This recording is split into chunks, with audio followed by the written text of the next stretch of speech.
आज मेरे पास ये 59 बोर्ड आया हुआ है, जिसमें प्रॉब्लम ये है कि इसके पावर सेक्शन में फॉल्ट है। इनने 12 वोल्ट से ज़्यादा का एडाप्टर लगा के ये बोर्ड को उड़ा लिया, जो कि फ़ॉल्ट ये है कि इसमें कि ये आईसी होती है 6 टांग की, जिसमें 12 वोल्ट इनपुट होते हैं और ये 5 वोल्ट बना के इस कॉइल को देती है। ठीक है, 5 वोल्ट से ये बोर्ड वर्क करता है। तो जिसमें ये वाली आईसी ख़राब है। ये जो आईसी है ये रेगुलेटर आईसी है, 12 से 5 बनाती है। तो इसको ये मार्केट में मिल नहीं रही है, तो इसकी जगह पे अपन कोई दूसरी मॉड्यूल कोई यूज करेंगे, जिससे अपन 5 वोल्ट यहाँ पे देंगे इस कॉइल पे, जो कि अपन इस सेट को ऑन करने के लिए।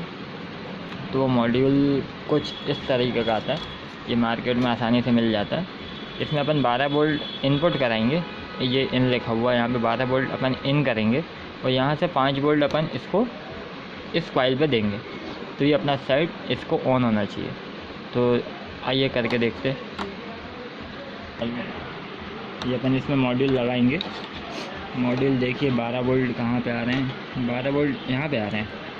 तो इसका अपन प्लस देखेंगे, प्लस में प्लस को लगाएंगे।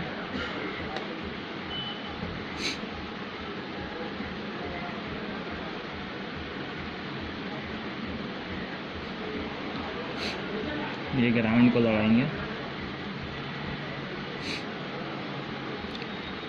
ये कनेक्शन हो गया। और अपन इसे 5 वोल्ट इसके कॉइल पे अपन देंगे। ये प्लस का वायर अपन इस कॉइल पे देंगे।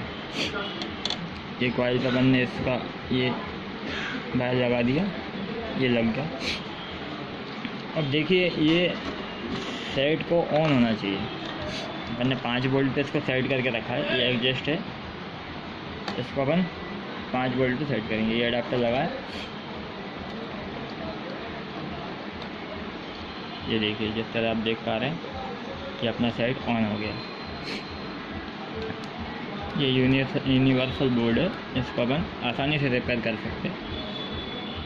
इसको स्टैंड बाय पे, ये देखिए स्टैंड बाय पे आ गया। ये सेट हमारा ऑन हो गया। देखिए इस मीटर पे दिखाइए, सारे वोल्टेज बनने लगे। इधर 3.3 वोल्ट मीटर पे दिखाइए। ये देखिए 1.7, 1.8 वोल्ट, 3.3 वोल्ट ये बना। हमारा सेट ऑन हो गया। इस तरीके से आप आसानी से अपने यूनिवर्सल बोर्ड को रिपेयर कर सकते हैं।